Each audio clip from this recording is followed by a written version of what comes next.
Shalom shalom bene data groupe bamaso namwe mwese abakunda ijambo ry'Imana mwese aho muri hose ndabaramukije mu izina ry'uwatwitangiye Yesu Kristo umwami wacu.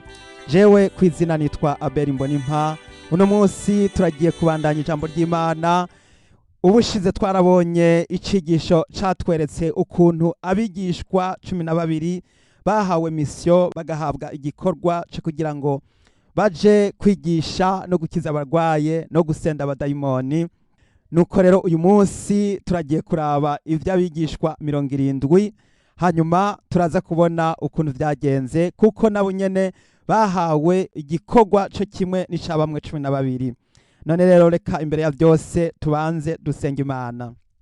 Data wa twese uri mu ijuru, mwami w'abami, uruwera uragororotse, nushimwe nuhabwe icubahiro. Ndagukengurukiye kubw'ivyiza mwami udukorera buri munsi buri saha na buri munota. Muri kano kanya ijambo ryawe mwami tugiye kuganira mwami, ndasengeye umuntu wese ari buvyumve kugira ngo mwami rimufashe kandi rigiraho rimukuye maze rigiraho rimushize mu bijanye no gutera intambwe aje imbere mu vy'agakiza. Mwami ndabigushimiye nuhabwe icubahiro, ndabisenze nizeye mu izina rya Yesu Kristo umwami wacu, amen.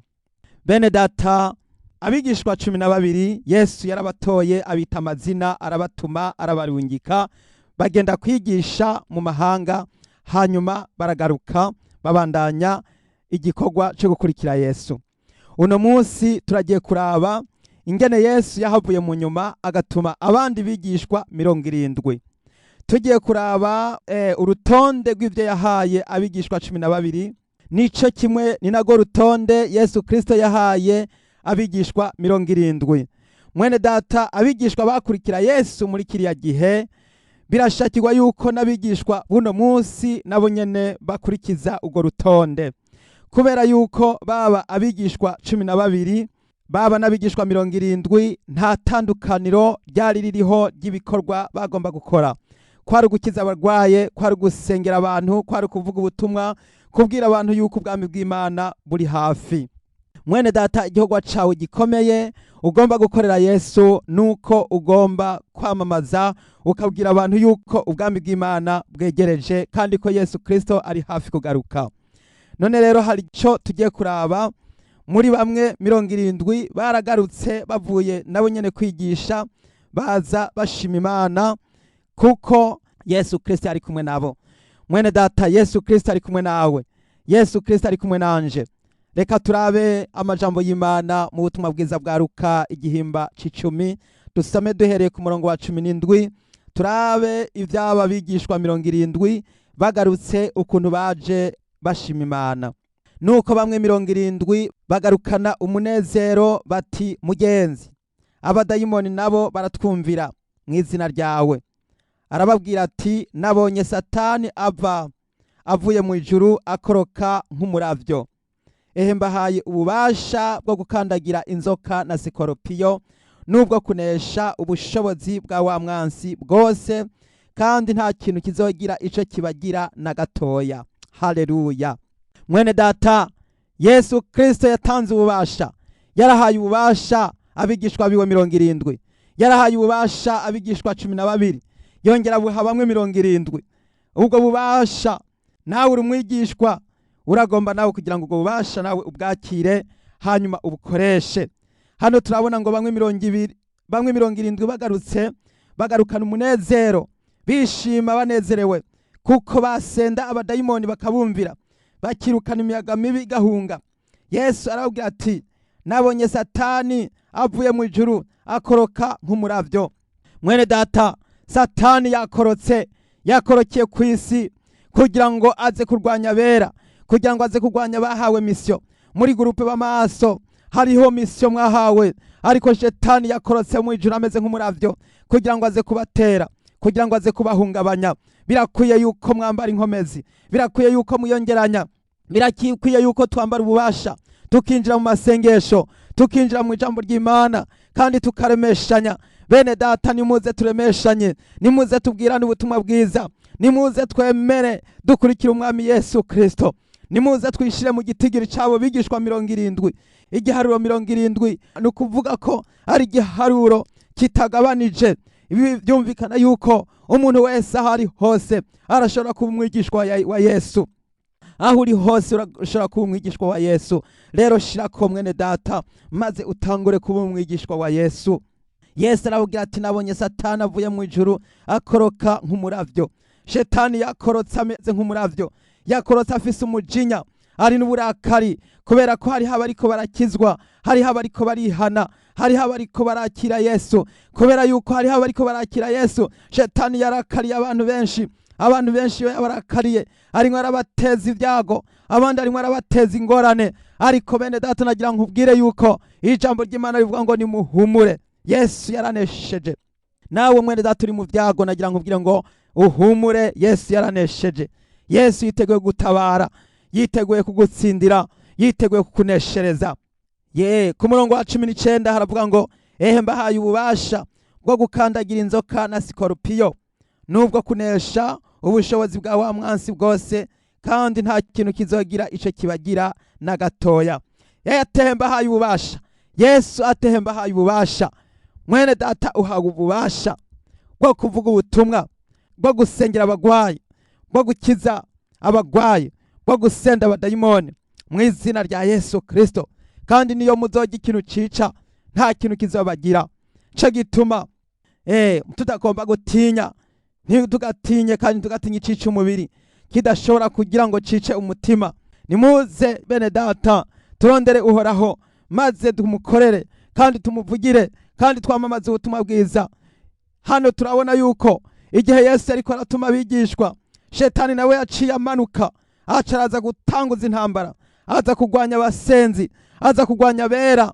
Nimuze bene data duhaguruke dukoresha amasengesho, maze dusenge cyane. Uwahora asenga rimwe asenge kabiri, uwahora asenga kabiri asenge gatatu. Bene data nimuze kandi dukomeze twige ijambo ry'Imana. Ijambo ry'Imana rituremeshe, ritwubake, maze turigenderemwo kugira ngo turemeshanye. Bene data muri iki gihe birashakirwa yuko duhagarara mu ijambo ry'Imana kugira ngo dushobore gutsinda iyi ntambara.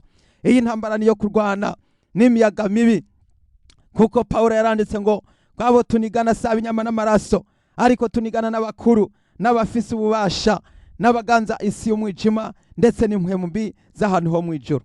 None kubw'ibyo mwene data turakwiye kwambara ubushobozi. Ndagira nkangurira umuntu wese ari muri groupe b'amaso yuko yiyumva ko ari umwigishwa, akaba umwigishwa wa Yesu.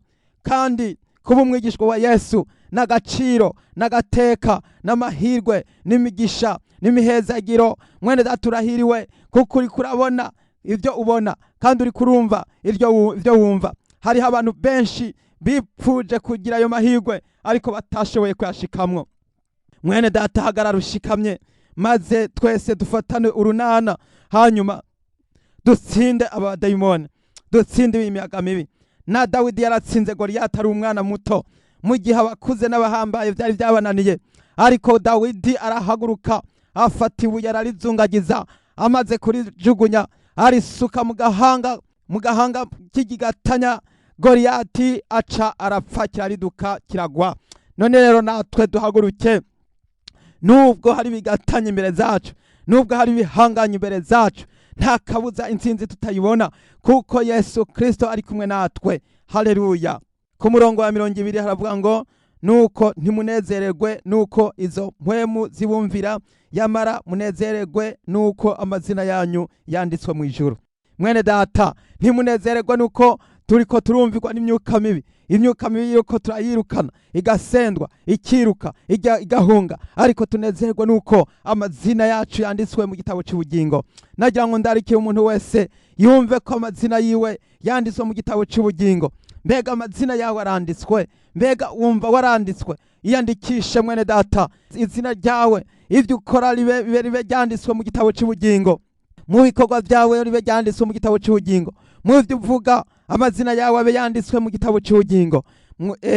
Muri ico gihe rero niho uzoshobora kuzosanga ufise amahirwe imbere zawe n'imbere z'Imana. Uwo mwanya anezererwa cane muri mpwemu yera, aravuga ati ndaguhimbaza data mwami w'ijuru n'isi, kuko ivyo wabihishije abanyabwenge n'abahanga ukabihishurira inzoya. Egome data yuko washimye ko biba bityo imbere yawe. Haleluya. Uwo mwanya Yesu aranezerwa amaze kubona abana b'Imana bariko barahabwa inkomezi. Yesu biramunezera iyo abonye umwigeme yahagurukanye inkomezi. Yesu biramunezera iyo abonye umukenyezi yahagurukanye inkomezi. Yesu biramunezera iyo abonye umuntu w'umugabo yahagurukanye inkomezi, bitaravye amashuri, bitaravye igihagararo, bitaravye ubutunzi canke ubworo, ariko biravye bikurikije yuko Imana itarobanura ku butoni. Imana ntiraba ku mubiri, ntiraba kubiboneka, iraba imbere mu mutima. Niko yabwiye Dawidi, niko yabwiye Samweli. Aramubwira ati abantu baraba ku rukoba gusa, atariko jewe uhoraho ndaba imbere mu mutima. None rero mwene data, nawe urahiriwe kuko wagira ubuntu n'Imana. Kuko Imana mu kugutoranya ntiyaravye akaranga, ntiyaravye ubwenge, ntiyaravye ubutunzi, ntiyaravye icubahiro, ariko Imana itoranya nk'Imana.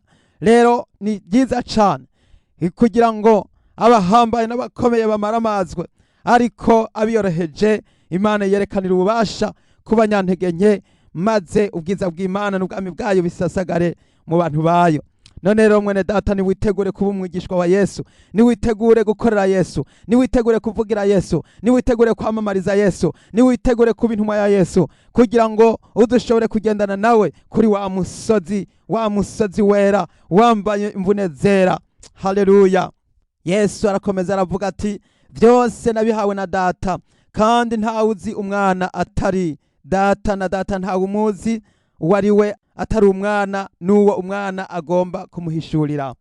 Ahindukirira abigishwa ababwira biherereye ati hahirwa amaso abona ivyo mubona. Ndababwira yuko abavugishwa n'Imana benshi n'abami benshi bagombye kubona ivyo mubona ntibabibona, no kumva ivyo mwumva ntibavyumva. Mwene data, Yesu arakubwira ati hahirwa amaso yawe. Mwene data, ni waba uri kuraba amaso, ukaba uri kuraraba, witegereze, urabe ibyiza Imana irimwo iragukorera, urabe ibyiza Imana irimwo irakuzanira, kubona ugenda uzigama ukarindwa n'ibitangaza by'Imana. Kuko uno munsi twagira ubuntu n'Imana, turi mu buntu bw'Imana, kandi buno buntu bw'Imana bugiye gushira, hazogera igihe buhere, buno buntu bw'Imana bugiye kuzokurwaho. Yesu agiye kugaruka kuzana ingoma yiwe, kandi muri ico gihe umukristo azoba yari yandikishije mu gitabo cy'ubugingo, niwe azoragwa ubugingo budashira. Ariko umuntu atazoba yari yandikishije, uwo ntaca azoronka mu bwami bw'Imana. Kandi ijambo ry'Imana rivuga ngo bazohimbagurwa abanse kwemera, bazotemagurwamo kabiri, bazohimbagurwa abandi ngo bazoboherwa amaboko, bazobaha amaboko n'amaguru ngo babaterere hanze mu mwiza. Nico gituma mwene data, birashakirwa yuko twese aho umuntu wese ari w'umukristo yikangura, maze akamenya yuko yagiriwe ubuntu kandi yahiriwe. Ngo hahiriwe amaso abona ivyo mubona, n'amatwi yumva ivyo mwumva. Bene data, ngo ndababwira ukuri yuko abavugishwa n'Imana benshi n'abami benshi bagombye kubona ivyo mubona ntibabibona. Nukuvuga yuko bariya ba Yesaya na ba Yeremiya na ba Daniyeli, ivyo bavugishwa babivugishwa mu buryo bw'imigani, bakavyumva biri kure, barabisasira bakumva ko ari ingenzi n'akavantara. Ariko intumwa zozo zabana na Yesu, zigasangira na Yesu, zikagendana na Yesu. Uno munsi turi kumwe na Yesu. Yesu ari kumwe natwe, kuko yaravuze ngo ndi Emmanuel, bisobanurwa ngo Imana iri kumwe natwe. Yesu rero ari kumwe nawe mwene data. Ntiwihebure, ntiwiganyire, ntucike intege, nturanduke umutima. Nawe ufise ibigeragezo biri imbere zawe, hagarara ushikamye, maze ijambo ry'Imana rikubere ingazi n'inkinzo, rikubere urutare. Wubake inzu yawe ku rutare, woye kunyiganyizwa n'ibiriko birazunguruka, ariko umenye ko Yesu ari we muzigamye kandi n'umutabazi wawe, kandi akakubera ubuhungiro. Nuko rero ngo hariho abami benshi n'abavugishwa n'Imana benshi bipfuje kubona ibintu byo mwisezerano risha, ariko batabibonye. Abantu benshi baripfuje. Mwene data, we wagiriwe ubuntu ugakizwa ukihana, urahiriwe. We wagiriwe ubuntu ukezwa, urahiriwe. We wagiriwe ubuntu ukakira Yesu, urahiriwe. kuko n'ubuntu bugerekeranye n'ubundi, kuko twese twagiriwe ubuntu. None rero ko twagiriwe ubuntu turahiriwe, Yesu Kristo ari kumwe natwe. Nimuze rero tubahe, twumvire kandi tumukurikire, dukurikire uwo mwami, twemere kuba abigishwa, tuje muri iki gitigiri c'abigishwa 70. Bisobanurwa yuko twese turemerewe kuba abigishwa b'umwami wacu Yesu Kristo. Mwene data, tangura haguruke ujane ubutumwa bwiza, utware ubutumwa kuba unyotewe, utware ubutumwa ku bantu abakeneye gusengerwa basengerwe, abakeneye kwihana bihane, abakeneye gukorera Imana bayikorere, abakeneye kwatura bature, maze twese duhurikire hamwe, hanyuma dusenga Imana, maze dusenge uhoraho yaremye ijuru n'isi n'ikiyaga n'ibirimo byose, maze twambare ubushobozi, hanyuma dutumbere Yesu wenyene, kuko ari we nyanduruko kwizera kandi niwe yadusozereye. Haleluya, Imana ihabwe icubahiro. Mwene data, aho uri hose ndakurarikiye kugira ngo uze wifatanye natwe muri aya masengesho tugiye gukora kuri iri jambo ry'Imana, kuko twagiriwe ubuntu. Yesu akaba ari we mwami wacu, kandi akaba yaraduhaye ubushobozi n'ububasha ku mpwemu zihumanye no ku myuka mibi. Ivyo byose tukaba tubikoreshwa na mpwemu wiwe yera. Rero akira ubushobozi bw'Imana muri wewe, niwakira inkomezi z'Imana muri wewe, nuhagarare ushikamye mwene data, hanyuma utangure kuba umwigishwa wa Yesu Kristo. Imana ihabwe icubahiro. Turagiye gusenga Imana, turagiye gusenga na rino sengesho. Hanyuma rero mwene data, maze nawe wakire ubushobozi, wakire ububasha, wakire inkomezi, wakire kwezwa. Abakeneye kwezwa mwezwe, abakeneye gutunganywa batunganywe, abakeneye kugororoka bagororoke, kugira ngo dukorere Yesu dufise imitima ikeye, dufise imitima ikeye.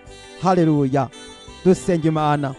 Data wa twese uri mu ijuru, wera Mana igororoka, ndagushimiye ndagukengurukiye mwami w'abami. Nuhabwe icubahiro data kubw'ubutumwa bwiza, nuhabwe icubahiro mwami, kuko ari wowe watumye abigishwa kwigisha kugira ngo bahindure abantu, bahindure amahanga yose kuba abigishwa bawe.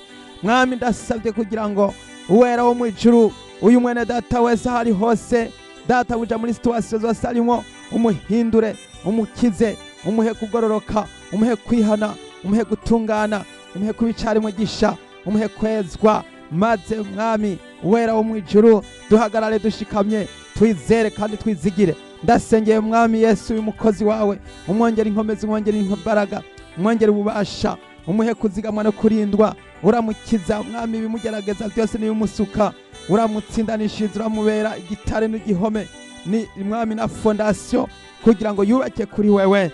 Mwami urakoze, mwami w'icubahiro. Nuko ndasengeye mwami n'uyu mukenyezi nawe nyine, umwongera imbaraga, umwongera inkomezi mu buzima bwiwe, mu gakiza kiwe, mu ngendo ziwe, mu mvugo ziwe, mu guhagarara kwiwe, mu guhaguruka kwiwe, no mu yicara ryiwe, no mu iva hasi ryiwe. Mwami Yesu umuzigame amajana amaza mu izina rya Yesu. Ndakweretse no mukenyezi no mwigeme, ndakweretse no mwigeme mwami, nawe ndamushize mu biganza byawe. Mwami nawe nyine umugire neza, umutsindire ibigeragezo, umutsindire ibimushuka n'umuhenda, kugira ngo mwami yambikwe agakiza kandi atsinde intambara zose. Mu izina rya Yesu ndasengeye umusore, umuzigama umurinde, umufashe amajana amaza, ibimutera n'ibimubuza n'ibimusuka ni byinshi. Ndamusengeye, ndamusabira inkomezi, kugira ngo akizwe kandi yezwe, kandi ahagarare mu gikorwa cawe, akomeze kwizera no kwizigira. Urakoze mwami w'icubahiro. Ndasabye mwami ngo amaraso ya Yesu Kristo ababonekeko, abazigame, bongere kwezwa, bongere gukizwa, bongere kwihana mu izina rya Yesu Kristo. Ndasengeye umuntu ariko arihana, ndasengeye umuntu arimo arasaba imbabazi n'ikigongwe. Mwami wongere kumugendera no kumugirira neza. Uwera Mana isumba byose urakoze, nushimwe Mana. Ndasengeye abakozi b'Imana, ubaha intege, ubaha imbaraga, ubaha ubushobozi bwo gutsinda shetani n'abadayimoni mu izina rya Yesu. Uwera Mana ikomeye, Mana igira neza, ndabishimye nkenguruka. Uri Imana, uri wera, uragororotse, nushimwe nuhabwe icubahiro. Nuko Yesu abumvise ijambo ryawe bose, ubahezagira, ubahe kwihana, ubahe gukizwa, ubahe kwezwa. Nanje ndabigukengurukiye nyakubahwa, ubuntu bwawe n'imbabazi zawe bikomeze kubana nanje. Ndabikengurutse kandi ndabishimye nizera mu izina ry'uwatwitangiye Yesu Kristo, umwami n'umukiza wacu. Amen, amen. Mwene data, ufise umutwaro wifuza gutura, wewe ufise igishinga ntahe ushaka gushigira intahe Yesu, woduhamagara kuri izi telefone zikurikira: igiharuro kimwe 819 588 ubusa ubusa indwi, igiharuro kimwe 819 588 ubusa ubusa indwi. Mwese Yesu abahezagire, ndabipfurije amahoro y'Imana. Shalom shalom.